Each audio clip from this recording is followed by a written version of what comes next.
Understanding an Old Chestnut, a guide to English idioms.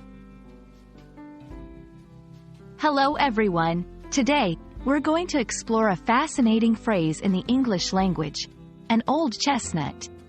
This idiom might sound quirky, but it's a fun part of English expressions. So, let's dive in and discover what it means and how you can use it in your everyday conversations.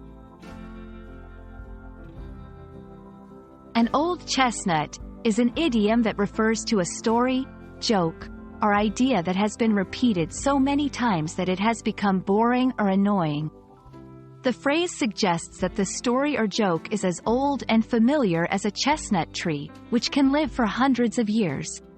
It's often used when someone tells a story or joke that everyone in the group has already heard many times before. The phrase, an old chestnut, has an interesting origin. It is believed to have come from a 19th century play called The Broken Sword by William Diamond.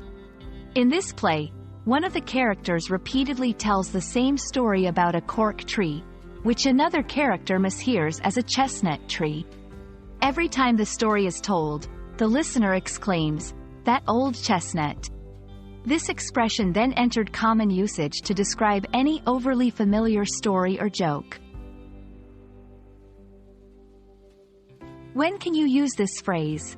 If someone tells a story or joke that you've heard many times, you might respond with a smile. "Oh, that's an old chestnut."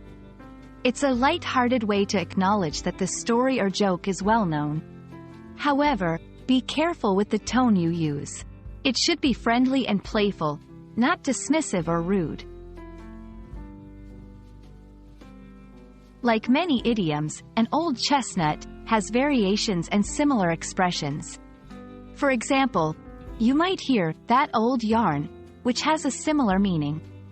Another related phrase is beating a dead horse, which means continuing to talk about a topic that others consider resolved or irrelevant.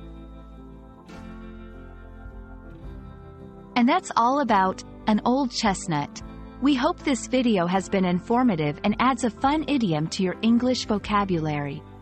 Remember, language is not just about grammar and vocabulary, it's also about the colorful expressions that make it vibrant and lively. Happy learning, and see you in our next video.